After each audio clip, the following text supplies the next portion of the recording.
살아갈 날들을 위한 괴테의 시 김종원. 최고의 인격자는 스스로를 나아지게 하는 사람. 자신의 한계를 극복한 사람은 늘 이렇게 말합니다. 이 세상 사람들의 최고 행복은 오직 인격에 있다. 어떤 세상에서든 자기 자신을 잃지 않는다면 누구든 어떤 삶도 이겨낼 수 있습니다. 하지만 지금 상태로 안주하면 결국 모든 것을 잃게 됩니다. 줄라이카 시편. 보통 인격자라고 하면 도덕적인 부분을 조명하기 마련입니다. 착하거나 남을 돕는 사람을 부르는 말이죠. 하지만 괴테는 전혀 다른 지점을 언급함으로써 본질에 다가갑니다. 최고의 인격자는 스스로를 돕는 사람입니다.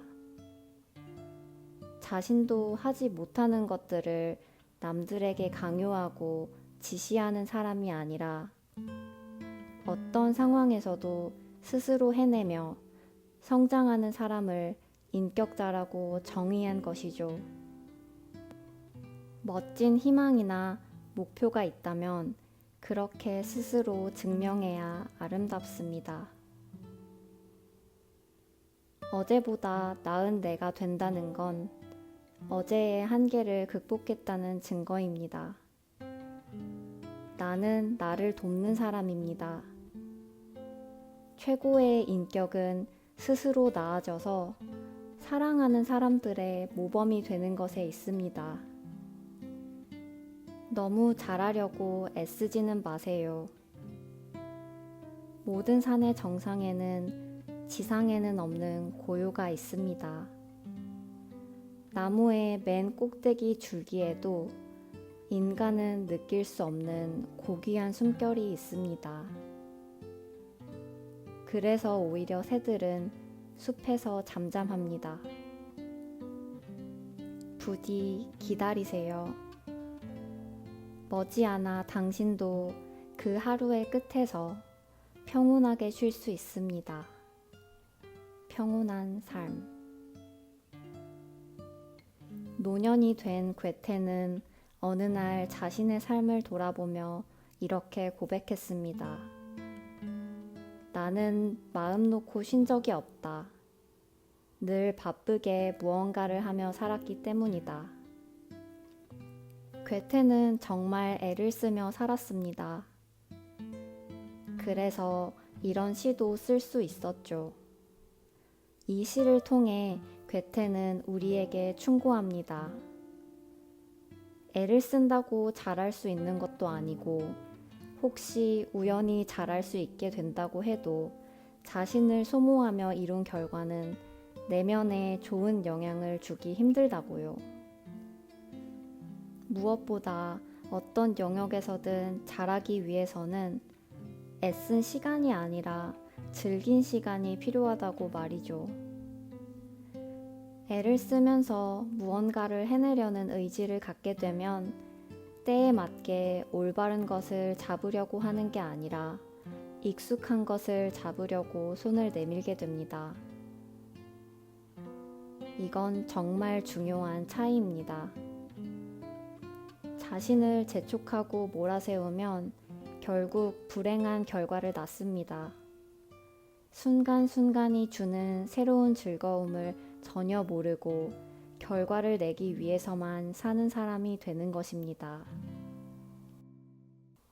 지금 주어진 순간을 즐기세요. 익숙한 것을 빠르게 해낼 생각은 접고 이 순간이 내게 들려주는 이야기를 경청하면서 그때그때 맞는 것들을 붙잡아 내면에 차곡차곡 쌓으세요. 그럼 즐기며 성장하게 됩니다.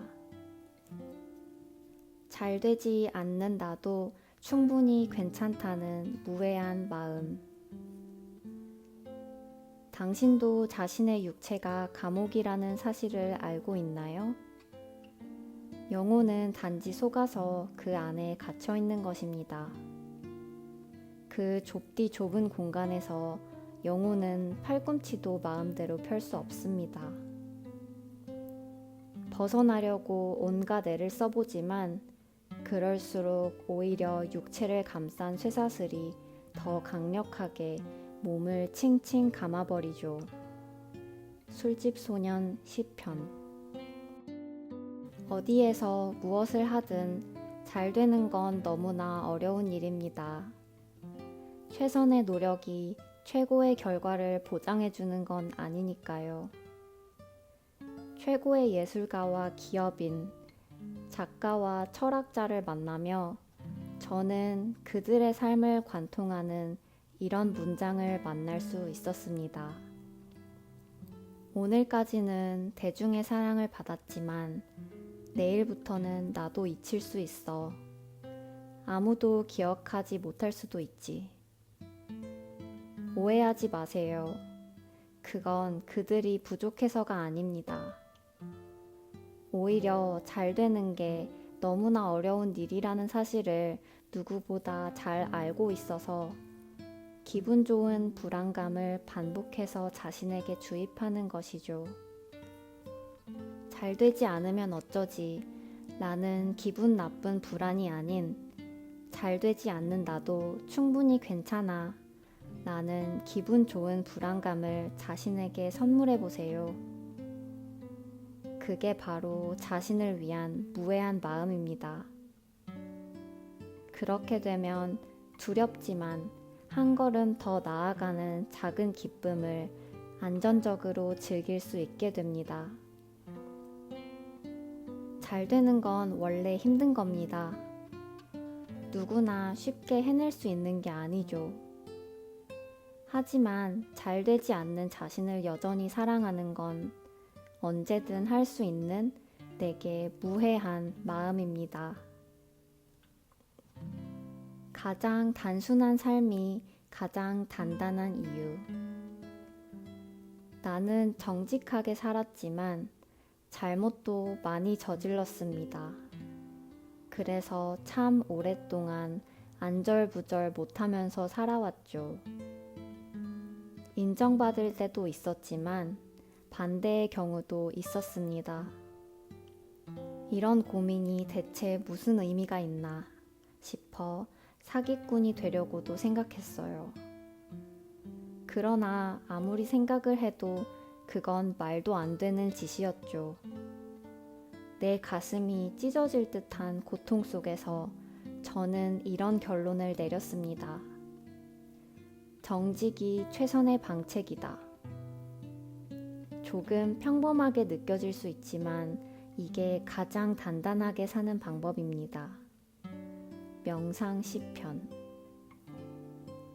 방향이 중요합니다. 여기에서 괴테가 말하는 정직이란 남이 아닌 자기 자신을 향한 정직입니다. 어떤 경우에도 스스로를 속이지 말라는 조언이죠.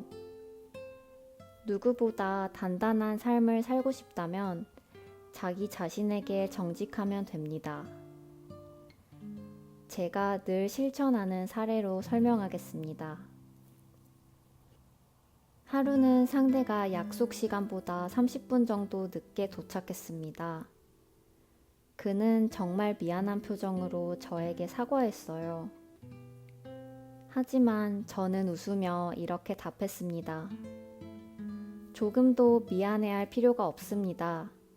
덕분에 기다리는 동안 글을 3편이나 완성했어요. 오히려 감사합니다.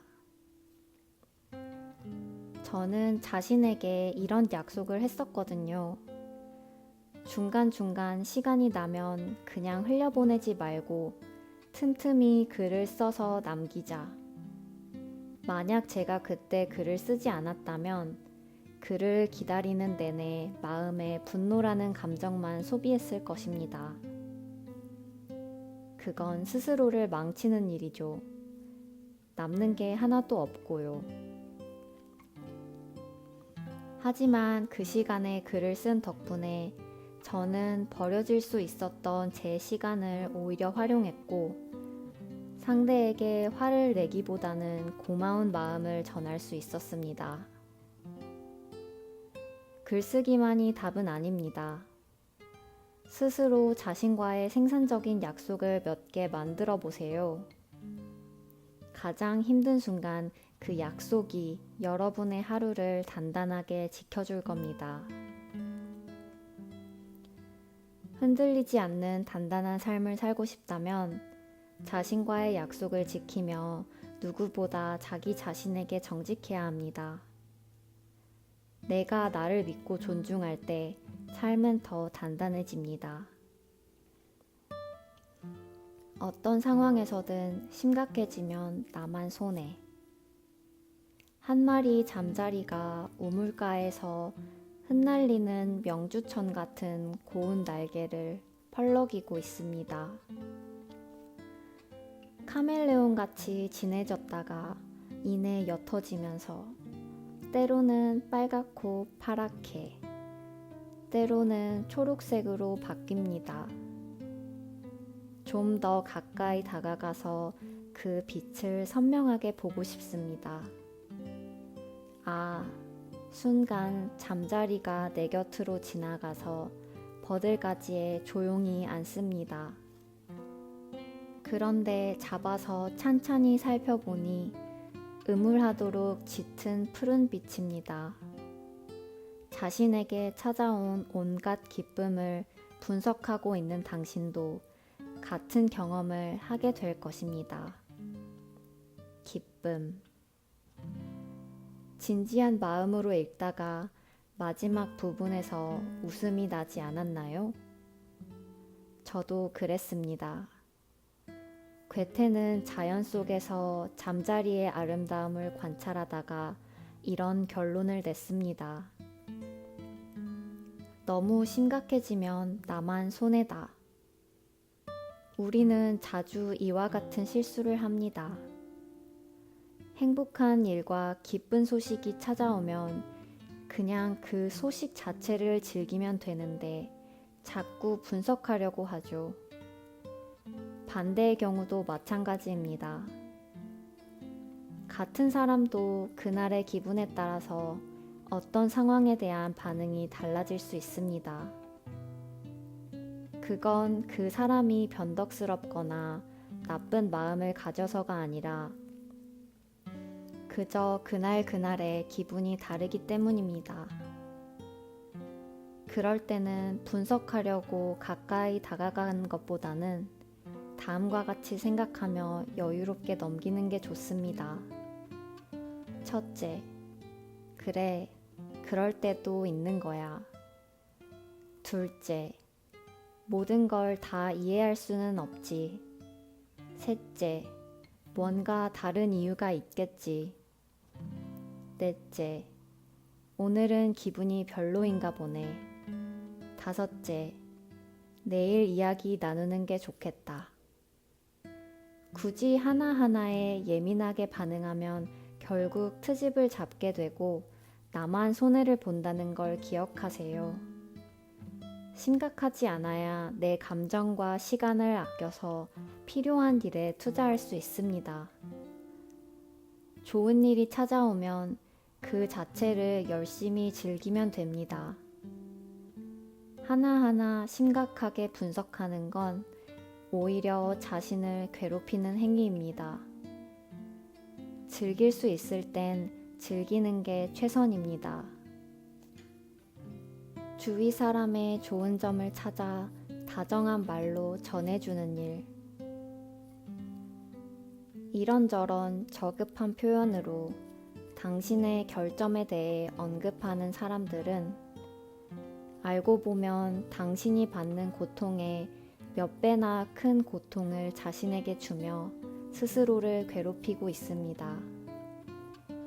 차라리 다정한 표현으로 당신의 장점을 알려주는 게 그들에게 더 좋은 선택이었을 겁니다. 그러니 언제나 사려 깊고 진실한 마음으로 더 더 좋은 것을 선택하는 게 좋습니다. 부디 최상의 것을 놓치고 지나가는 일이 없기를 바랍니다. 명상 10편. 저급한 표현은 자신의 낮은 수준을 증명하는 행동입니다.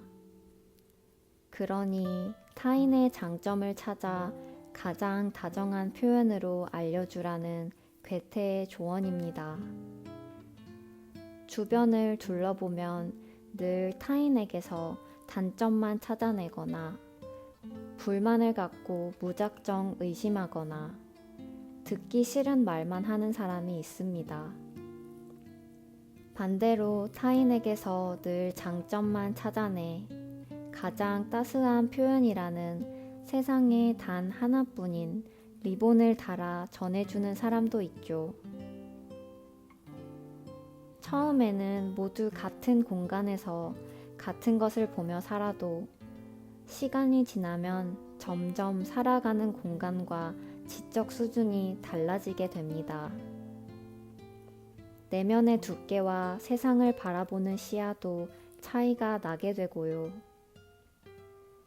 인간은 결국 자신이 보고, 듣고, 느낀 것을 내면에 담으며 성장하게 됩니다.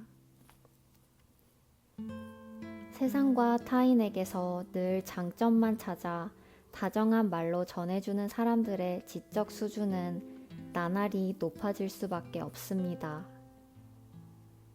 타인에게서 좋은 점을 찾아내 다정한 말로 들려주는 건 오히려 자신에게 좋은 일입니다. 돈으로도 살 수 없는 값진 지성을 자신의 내면에 차곡차곡 담는 것이니까요.